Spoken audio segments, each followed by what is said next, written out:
And in this video, I'm going to be taking a balanced approach in looking at the main theories concerning the disappearance of the missing mother of two, Nicola Bulley. So firstly, let's take a look at the police's main working hypothesis that Nicola Bulley entered the River Wyre somewhere in the vicinity of the bench area. This was the location where her belongings were found, the dog harness, the phone and her dog Willow, which was running free at the time. Now what we need to remember here is that police divers were there the very same day. This isn't a woman who had been missing a week or 12 days and then suddenly a search springs into action and people are searching the River Wyre. That didn't happen. Search divers were there the very same day that she was reported missing. We also know that by that bench area, the river is actually quite shallow towards the edge. Yes, it does drop down in the middle, but you would have thought that if they actually had these expert search divers there on day one, the very same day, they searched this particular area extensively. I believe that she would have been found the same day. We're not talking about some fast flowing river at this section of the River Wyre, and I just feel that with the resources that they had, the resources that they put into the water the very same day that she went missing, that she would have been found if she had entered at that spot. Now, when investigating officers first attend the scene, they get there, they see the belongings, they see the dog, and they see the river's edge. Naturally, the first place that you're going to be searching is directly below the bench in the water. I've got no problem with that whatsoever. But very early on in this investigation, it would have been apparent to these officers that this area is not covered by any CCTV. And at that point, they need to think to themselves, well, hang on a minute. We've got these belongings here, and the dog's running free. Now, would Nicola have entered that water with Willow just running free, with the dog who could have just jumped in straight after her? The dog's dry, so that doesn't make any sense. Would she really want the dog to see this take place? Would she want the dog to jump in after her, potentially lose the dog's life, or the dog maybe even alerting members of the public? Bearing in mind that they're actually considering at this stage that this could have been an intentional act here. So that needs to be taken into consideration when I say this.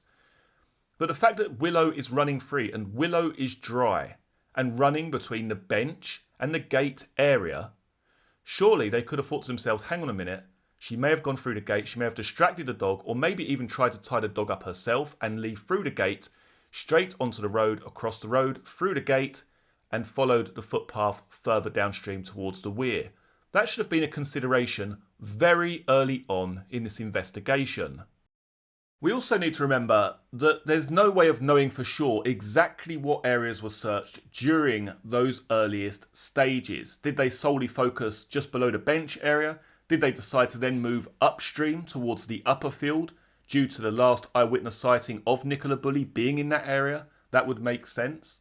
And it could be that there's been a loss of time here in terms of searching the lower end or further downstream towards the weir area. And if that has taken place, if there is a loss of time here due to searching the bench area and the upper field direction, then of course there is a possibility. We have to be open to the possibility that she has entered the water further downstream. And if that has indeed happened, then there is the possibility of her moving further and further away from the bench area. What does concern me, however, is the fact that the police came out at a very early stage in this search and said to the public, we don't believe that Nicola ever left the Riverside area. And that's despite there being no CCTV of Nicola entering or exiting this walk. In other words, no CCTV coverage of Nicola entering the Riverside area nor leaving it. So they couldn't say for certain. And it worries me that they've got there to this scene, they've found these items, and they haven't really paid enough attention to the dog. The dog is dry. The dog has been in the water in the past, it's used to water, but on this occasion, you have found the dog and it is bone dry. You are right next to a gate where someone could seclude the dog one side and make off through the gate, back down the towpath, across the road, into the other field, where it's a lot quieter, still following the river, without being seen at all, but without being seen on any CCTV whatsoever. Incredibly easily done. Now, a lot of people are going to say, well, the dog could have got through the fence. The dog could have got over the stile or whatever. Apparently, they took the dog there the next day. They took the dog Willow back to this scene and they said, they tried to get it over the stile or that sort of direction around that area. And it struggled, but it did get through. So that tells me it wasn't particularly easy for the dog to get through that area of the fence or the stile, whatever it is. It wasn't particularly easy. The dog was only left on its own, potentially for around 13 minutes, 10 to 13 minutes. Not very long. We also can't rule out the possibility, as I said earlier, that Nicola didn't try and tie the dog up herself and the dog got free by the time that dog walker found her. We also can't discount the possibility that Nicola distracted the dog in some way and made her way through the gate and hurried off down the towpath towards Blackpool Lane. We can't discount that at all. With all of that in mind, there is, as I say, the possibility here that the police were solely focused on the bench area and further upstream during the initial search. Again, this is speculation on my behalf when I say this. I don't know the exact areas that were searched during the first 48 hours. But if they're going by the items that were discovered on the bench, we know that a lot of activity took place below the bench area into the water.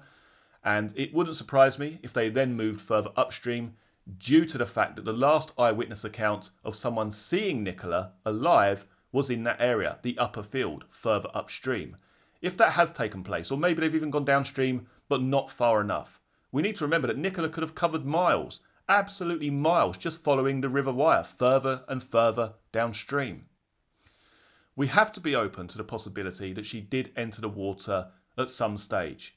We do have to be open to that possibility. Because if we're open to the possibility of her leaving via her own accord and wishing to start a new life somewhere else, she would have taken that exact same path, straight down the towpath, straight across the road through the gate, and you can basically end up in other villages without even being seen once on CCTV. It's a very, very easy and also easily missed exit point for Nicola Bulley to have used. So to give a summary of this particular hypothesis, and this is by all accounts the police's main working hypothesis at this time, I don't believe personally that she entered the water by the bench area. If she has entered the water at some stage voluntarily, it has been done a lot further downstream.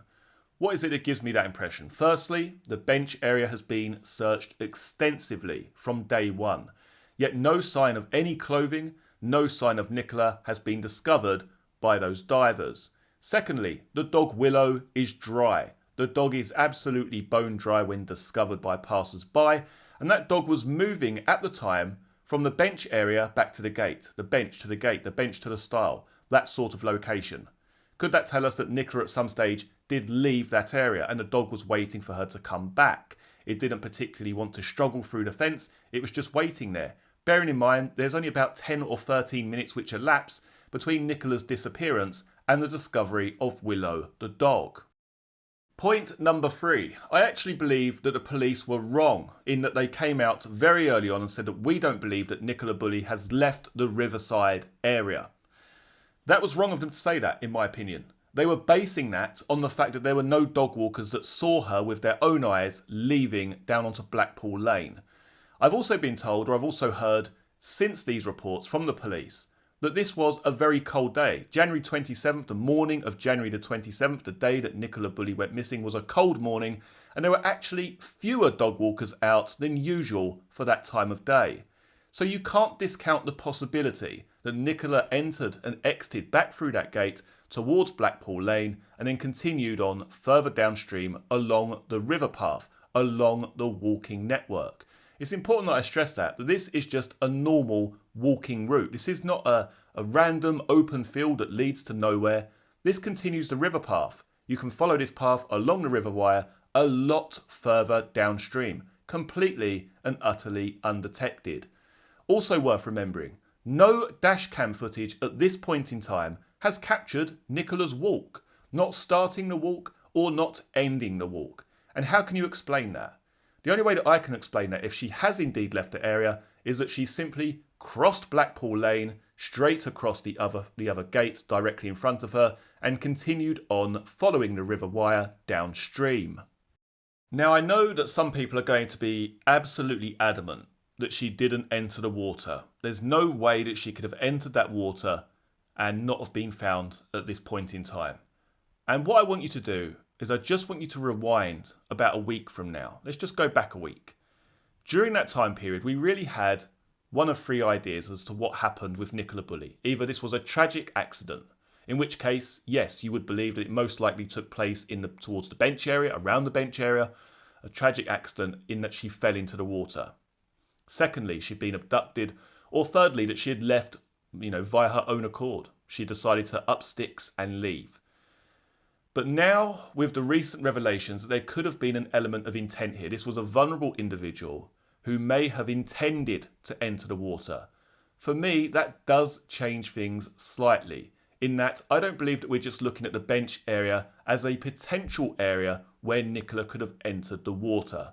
This is someone who may have wanted to leave the dog behind, may have wished to seek a quieter area, away from prying eyes, away from dog walkers, and we know that that was easily accessible by just crossing over Blackpool Lane. So to me, there is a possibility here, however small that may be, that Nicola Bulley continued to walk further downstream before actually entering the water. I think that everybody has to be open to that possibility. However, in terms of this particular hypothesis in this being an intentional act, I do have some issues with that, and I'm going to explain them now. Nicola Bulley appeared to be very present in her own life. What do I mean by that? She had already pre-planned a spa weekend away with a family member. She had already, just moments before apparently deciding to walk into the water on her own accord, sent a text message to a friend arranging a play date with her children. She had also attended a works Teams call. And as people have quite flippantly said in the comment section, but quite rightly so, would you spend your last moments on earth talking about mortgages or listening into a works call regarding mortgage advising? Is that what you would do? It doesn't appear that Nicola Bulley was in a very solitary mood, shall we say. She was engaging. She was speaking to other dog walkers. She was described as laughing and joking whilst dropping her children off at school just an hour before her disappearance. So how do we explain the fact that she appears to be forward-thinking? She appears to be not just living in the present, but making plans for the future. I just can't believe that someone would be setting up these dates in the future. And I'm not talking about the night before this walk. I'm not talking about even the early morning of January the 27th. I'm talking about on this walk itself, sending a text message to a friend, arranging a play date for your children or with your children, emailing your boss, attending that works call, appearing to be present, living in the moment at that particular point in time. Yet we're led to believe that there is a possibility here that just 60 minutes later, 30 minutes later, this individual decides to walk into the River Wire. This lady may well have had some previous issues, but they were not being displayed, I don't believe, on the morning of January the 27th. Which then leads us back to this idea that maybe she entered the water by an accident. But again, that would suggest that happened near the bench area. Why would her items be found near the bench area if an accident occurred in any other point during that walk? That wouldn't make any sense. And if it was indeed an accident, she wouldn't be jumping into the middle of the river. She would have fallen into 2 feet deep of water and would have most likely have been able to get herself out. So again, there are a lot of reasons to believe that Nicola Bulley never entered the River Wire. The second hypothesis that I wish to discuss in this video is that Nicola Bulley left voluntarily, that she wanted to leave her life behind her for whatever reason, maybe a personal struggle, or she simply just needed to get away. What are the aspects of this case that lend that to being a possibility? Firstly, I would say that there was something a little bit different about January the 27th. Her partner Paul usually describes the mornings as pretty chaotic. There's a lot of rushing about, a lot of running around after the children. But on the morning that she disappeared, he described things as being a lot calmer, a lot more organised, particularly where Nicola was concerned. He said that she went upstairs to get ready, the food was made or the breakfast was made for the children, and things were a lot more in order, a lot more organised on that morning. Also, combine that with how Nicola was behaving during that morning, laughing and joking, again in the playground or when she parked up her car, speaking to parents, continuing on with her work call, keeping up appearances maybe that everything's normal, doing her normal routine, emails, text messages, attending work calls. Her own personal possessions could have then been placed on the bench and the surrounding area to give the impression that a tragic accident had taken place, when realistically she could have slipped through the gate towards Blackpool Lane completely and utterly undetected and continued on further downstream. It's really interesting when you look at that area at just how many exits someone could have used if they wished to get away unseen. We know that there's no dashcam footage of Nicola on her walk or leaving that walk. There's no CCTV covering the route that she would normally take. And everything in this case is based upon eyewitness testimony. There is no CCTV footage of Nicola at all during the morning of January the 27th. So initially it would be fairly easy to get away, to leave the area completely unseen. Also remember that the search for Nicola didn't just get formulated within a few minutes of her disappearing, of her walking through that gate. She could have been quite a long way away before authorities were even alerted to her disappearance, let alone by the time a helicopter is put into the air and the search team organised. For me personally, however, what I believe actually counts against this hypothesis is the amount of time which has elapsed since her disappearance. You would have thought that this would have required some kind of third-party involvement here. Maybe someone who drove her away or picked her up from somewhere or housed her for a length of time. And you would have thought that as we're now entering into the 4th week of her disappearance, it's 3 weeks last Friday that she disappeared. As we're now entering into the 4th week of her disappearance, you would have thought that someone would have cracked during this time period. The amount of media attention that this case has garnered, the amount of speculation online, the amount of press conferences and appeals for Nicola, her family appealing for her safe return, you would have thought that this individual would have cracked by now, particularly the third party. Not so much Nicola herself, but maybe someone who was assisting her would have come forward and said, look, I helped with this is where she is, and that was the end of it. But we haven't had that, have we? We haven't heard anything. We haven't heard of any sightings. We haven't heard of anyone being involved in helping her leave the area, and we most certainly haven't heard from Nicola Bulley herself. So I think as time goes on, this does start to become a little bit more improbable. But, and I say that again, but this has happened before. There have been cases of individuals who have seemingly vanished only to turn up years later. So let's now take a look at the third potential hypothesis here, that Nicola was abducted or attacked. What I want to focus on initially is again the scene, the bench, the phone, the harness, the dog, the location of where all of that has taken place, and how that fits into Nicola's normal routine and her normal walk in that area. Now we know from Nicola's past walks, she would always enter and exit back onto Blackpool Lane, she would use the towpath, and the walk would usually start on the lower field, the dog would be taken off of its harness, the dog would be running free, she would go along the lower field, the upper field, and then loop back towards the bench area, and that is where the harness would be put back on. And this is really important to remember. Nicola Bulley is on a works call, possibly distracted at the time. Could it be that she gets to the bench area, as she did on countless occasions? She puts the phone on the bench, she's trying to get the harness on Willow, maybe she's bending over distracted, or even distracted by the work call that she's on, and something during that split moment in time has happened to her. Either she's been taken away, or maybe pushed into the river, or something at that point in time whilst distracted has happened to Nicola Bulley. I believe the area in which these items were discovered could be a key piece in the puzzle in trying to decipher exactly what may have taken place in Nicola Bulley's disappearance. The reason that I say that is because it's not as if we found this harness and phone in the upper field or the lower field during a lull in her walk. This specific area is when activity takes place. During all of her previous walks that Paul or Nicola has taken this dog on, they stop at the bench area and it's now time to put the harness on the dog. It's one of the only points during her walk where you could say, actually, she may have been a little bit distracted at this point. She may have been a bit distracted, she's on the works call, and now she's got to get the harness on the dog. We have the phone found on the bench, and we have the harness between the bench and the bank. So that could suggest that this was a time where Nicola would be a little bit more unaware of her surroundings. I think what's also worth mentioning is that Nicola used an app called Strava. Now, for anyone who doesn't know what that is, Basically, it's an app that tracks your walks. It tells you where you walk, but it's also accessible to the public. So if anyone wished to track where she would normally walk her dog, what days of the week she would walk that dog, what patterns of route that she would take, that is accessible by the public. So theoretically speaking, someone could have tracked her normal walking route and they would have realised very early on, just like we have, that Nicola always starts and ends the walk at a specific place.